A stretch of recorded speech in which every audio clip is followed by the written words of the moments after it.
Hey guys, I bet that you did not know that a good fat called ghee, here we go, this is ghee, can help you to sleep better.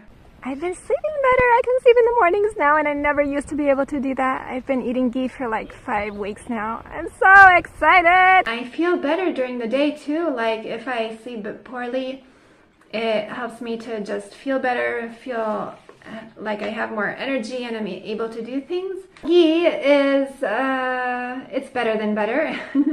It contains more vitamins and it doesn't have the bad stuff that butter does. So it is clarified butter. You take the butter and it should be organic from grass-fed cows butter. And you simmer it for a while and then you skim off the white stuff that comes to the top, and you also drain it and get rid of milk solids that way, milk proteins like whey and casein, and you also get rid of lactose. So if you're lactose intolerant, you can still eat ghee. Yay! There are 4 main ways that ghee nourishes your body and brain and helps you to sleep better. The first is that it contains 60 to 65% cholesterol. Cholesterol is actually really, really good for you. So forget the lie that we've been believing for decades, that eating a lot of cholesterol will raise the bad cholesterol levels in your blood. That is total BS. I have linked in a comment below an article that talks about exactly that, and that this cholesterol fear that we've been having is a myth and a lie. So cholesterol is essential, very essential for your adrenal glands. They really need it to produce all your hormones. What they do is take the cholesterol and turn it into a mother hormone called pregnenolone. And out of pregnenolone, you get all your sex hormones and also cortisol. So if you eat enough cholesterol, you will have enough sex hormones. You will have also your cortisol in a good range. It will help you to not be too high on cortisol, and also to have a good low level during the night.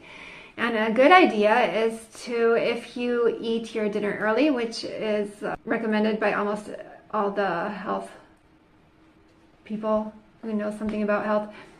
If you eat a tablespoon of ghee before going to bed, and you might also consider eating honey in addition and a bit of cinnamon. If you eat those 3 and maybe a sprinkle of salt, then you will actually sleep better, and the cholesterol, the ghee, will carry you through the night and help you to have a good regulated low level of cortisol all throughout the night, and you won't have a spike when your body runs out of food that it's processing.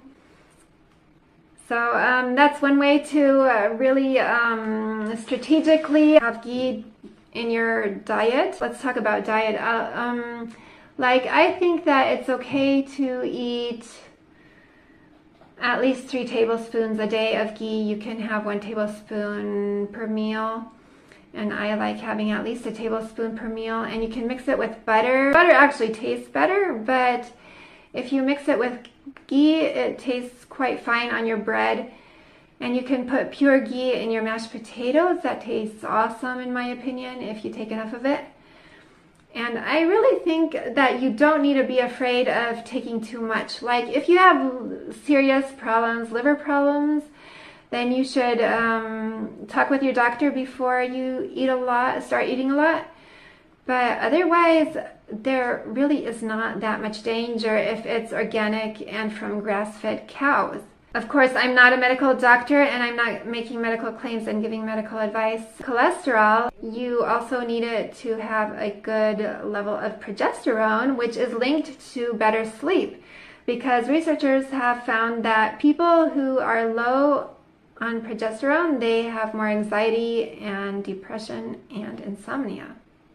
The second way that ghee supports your sleep is that it contains short-chain fatty acids, and one short-chain fatty acid in ghee that is especially interesting is called butyrate. Butyrate makes up 2 to 5% of ghee. And it is also produced by your gut bacteria when you eat dietary fiber. There are 3 main ways that you can get fiber in your diet that your bacteria will use to produce butyrate when they process it. This special kind of fiber is called resistant starch. And one way is to eat green bananas, pretend this is a green banana, please, or to eat raw potatoes, pretend this is a raw potato. Of course, you don't have to eat a whole raw potato, but maybe a better option then is to cook a potato, and when it's cooked, you let it cool off, and then you put it in your fridge for 12 to 24 hours. And after that period of time, it contains resistant starch. And if you warm it up again to eat it warm, the resistant starch won't go away. It'll still be in the potato after it's warmed up again. Then a third way is to, while you're cooking the potato or while you're cooking rice, you could add ghee to the pot, and the ghee will produce resistant starch in the potato or the rice that you're cooking. But I think an even better option is to just eat ghee in your food or on your bread, because ghee already contains butyrate and you don't have to worry about the starch stuff. The thing about ghee also is that it improves your microbiome because it contains conjugated linoleic acid, and that is really good for your gut bacteria. And it also contains antimicrobial fats, which will kill the bad bacteria in your gut. Resistant starch doesn't work the same way in all people. It works better for people who have a good gut microbiome. So if you eat ghee, you're just improving your microbiome, and then your gut can really use the resistant starch that you do eat to, for example, melt visceral fat, or just melt body fat, and you're going to lose weight regardless of how many calories you eat. You mean this fat is going to help me lose fat? That is so cool! The good thing about that is that your belly fat contains its own cortisol. You don't want your belly fat releasing cortisol when you want to be calm and without stress. So whether you eat resistant starches or not, ghee is just the very best thing, in my opinion, that you can do to reduce cortisol and get butyrate. Butyrate is essential for having more energy. And I think that's why I've been just feeling more energized, like even if I sleep badly, I am able to do more. Because butyrate is so good for your mitochondria. Your mitochondria are the little power plants in your cells. And if you have more butyrate, they will produce more ATP, which is chemical energy. And they will also proliferate, so you'll get to have more. And that makes more for more energy. And energy is essential for your whole body, but especially for your muscles and for your brain. And that's how it ties in with sleep, because your brain needs I don't know what the percentage is, but your brain, I think, is like 20% of your body weight, but it actually uses a lot more energy than the rest of your body. And so to sleep well, you actually do need a lot of energy. You need good energy levels, and if you want to sleep well, it is not a good idea to fast or to be anorexic or to be on some kind of restriction diet. You want energy to sleep well and to dream. Like REM sleep requires a lot of energy, and the brain also controls the repair that happens in your body while you sleep, and for that it needs energy. Butyrate also actually activates your vagus nerve, because it promotes a healthy gut, and a healthy gut produces more neurotransmitters. Did you know that 90 to 95% of your serotonin is produced in your gut? But the problem is that the serotonin and the GABA also produced in your gut, for the most part, doesn't get into your brain because of the blood-brain barrier. So the way that it does actually influence your brain is that it communicates with your brain via the gut-brain axis. And the main communication pathway is the vagus nerve. And as you all probably know, the vagus nerve is the main nerve that activates your parasympathetic response, which means rest and digest and repair and be calm and ready for sleep.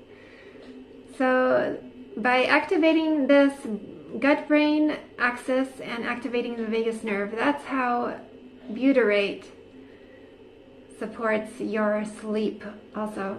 The third way that ghee supports your sleep is that it really nourishes your brain. Some researchers think, some scientists think that the cholesterol in ghee does not get into your brain because of the blood-brain barrier, but actually really tiny cholesterol molecules can get through to your brain.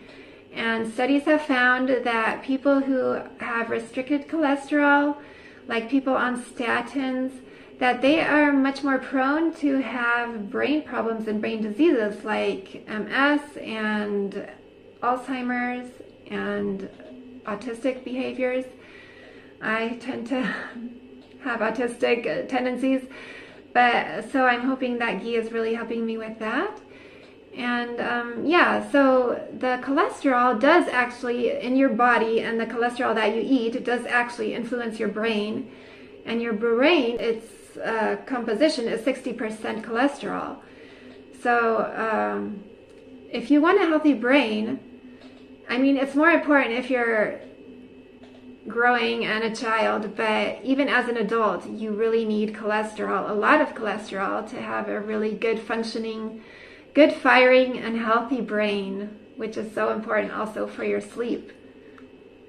Then the fourth way that ghee supports your sleep is that it contains the very best kind of vitamin K2 there is, the most bioavailable kind, which is vitamin K2 MK4. Vitamin K2 is much more important than people realize. Like, it's not just important for getting calcium into your bones and out of your arteries. It's almost more important than vitamin D3. Researchers have found that it actually repairs or reverses osteoporosis. I will link an article in the comments below talking about this. And the thing is that vitamin K2, MK4, is the only kind that your placenta, if you're a woman and pregnant, will allow through to your child. And it accumulates not only in your child, but also in your own brain, in the brain centers that are responsible for your sleep and wake rhythms. So those brain centers are the midbrain and the thalamus. And my theory, I'm not 100% sure on this, but my theory is that if vitamin K2, MK4 accumulates in these brain centers, then you will actually sleep better. This is my promotion of ghee. I hope you're finding some information here that you won't get anywhere else. So you tell me, have you tried ghee yet? And will you give it a try? I want to hear from you.